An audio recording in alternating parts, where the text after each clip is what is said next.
rare cases, although our association has an equity committee, and we regularly get women who come to us to ask about advice as to whether or not they should pursue a discrimination case. So I'm not saying that it doesn't exist, but certainly in not as overtly. But these other issues, I think, are also a matter of the environment that people work in. So one of the issues that we take a look at is getting more women and underrepresented minorities as role models. If you're not feeling comfortable in the environment because nobody there looks like you, you'll tend to leave or pursue something else. So that's very important as well, is to make sure that people understand that it's not a matter of just promoting women or promoting minorities or giving advantage to people. It's a matter of ensuring that everyone in the United States is represented and that the demographic of our country is reflected in these particular areas, in these particular disciplines. And the demographic, as we all know, is certainly changing. I mean, women make up more than 50% of America's labor force. So why are we not finding them in academic environments? Why are we not finding them in the scientific enterprise? I was thinking about yesterday when President Obama reversed legislation on stem cell research, and I thought how wonderful it would be to get women and underrepresented minorities involved in that, because I think that you would just have such a broader perspective. So the dialogue wouldn't only be just the science. It would be a broader perspective. People could bring in different life experiences, and I think it would just make the entire science arena so much richer. Well, we have a few more women that are staying with the STEM courses. I guess an improvement over 3 to maybe 10 or 15%. Are they remaining once they enter into these fields? Well, that's the other big issue that I think that we need to address. What is happening is that we are spending a lot of money, moms and dads are spending a lot of money to send their daughters to university and through a system, and then, of course, in the scientific disciplines, education is over quite some time. It goes on to undergraduate, postdocs, getting a PhD, and then going into postdoc training. So significant resources are put in to educating our young people, and if the environment is not conducive to something that they're looking to do in their lives, they leave. And so we're seeing at every stage, particularly after the PhD, particularly after the education, when women are looking to get into the early career stages, mid-career stages, we are seeing a lot of women leaving the proverbial bench where science is done, but also leaving the academic arena. And where are they going? A lot are going into non-scientific careers where they use the science to some degree, but they're not actually pursuing the science. And I think that's a great loss for us. Indeed. I used to start speeches by saying, where would we be if we'd used 100% of our brain power? We've only used 50%. Now, and we are still using less than what we should be using. And most especially now, since women are making up the majority workforce. Do women ever talk about why they move out of the field? Again, I think it's structural issues.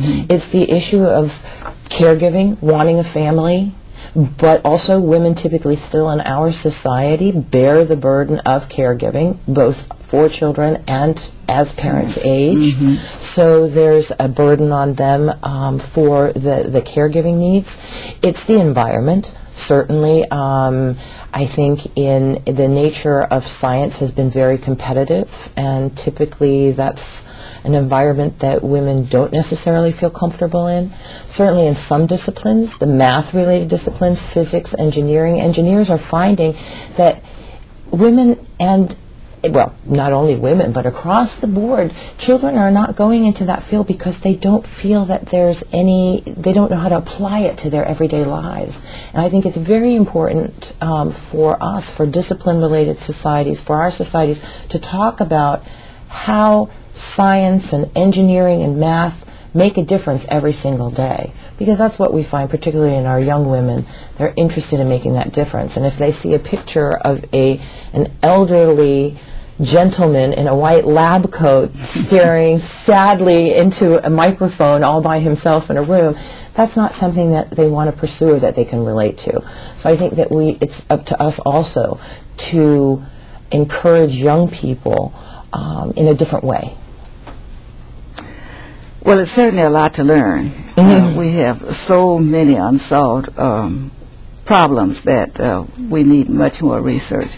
Which of the STEM programs do you find that women seem to be most uncomfortable? Certainly in the math-related fields. We're finding a decline in engineering. We're finding physics has stayed relatively stable, but certainly has not seen an increase. Whereas if you look at the biological sciences, the life sciences, as I mentioned earlier, women certainly have achieved parity at the graduate level. And in fact, maybe have even exceeded in the life sciences. 51.6% of graduates are women. And even though there is a drop-off at every stage, but really where we see the big decline is then moving on into PhD programs, and then from PhD into the early career programs. And again, that's a critical age, critical point in life, and we find people making decisions to enter fields where the challenges are not that great and the hurdles are not that great.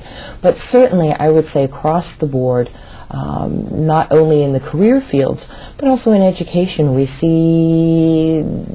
need to take a look at how it's taught in schools to encourage girls and underrepresented minorities to stay in math and science, particularly math. I had one of my best friends called a couple of months ago, and her daughter is a senior in high school and doing very well in school, and had an AP physics class because she wants to go on to become a computer scientist. But she was so distraught about the physics teacher because he was also a football coach and was always calling on the boys and was always favoring the boys, that she was thinking about dropping her AP math class, which is very detrimental to go on. I mean, that's a basis to go on to college. So I think we have to look at that level as well, and we have to have a recognition across the board that everyone needs to be included, and everyone needs to have a chance to excel in these disciplines. You know, everywhere I go talking about education, the emphasis has continued to be in these STEM areas, because that's where we need these talents, and the only way we can maintain a competitive edge in the world is to have more and more people into these areas. But it still doesn't seem to be that many that are choosing these careers. Has there been any study as to why there's been even a decline with Anglo males in going into these areas?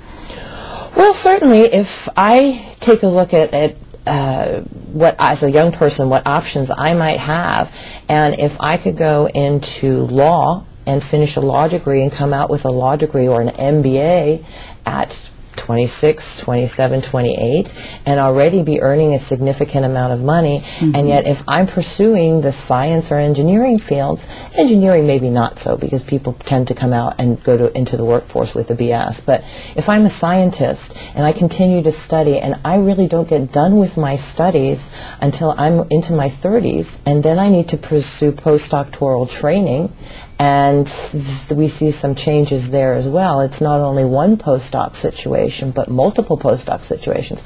So theoretically, you might not be entering the workforce and earning a good salary until you're 40. So and you probably have student loans. And you have student loans, and and you're looking at an 80-hour-a-week work week.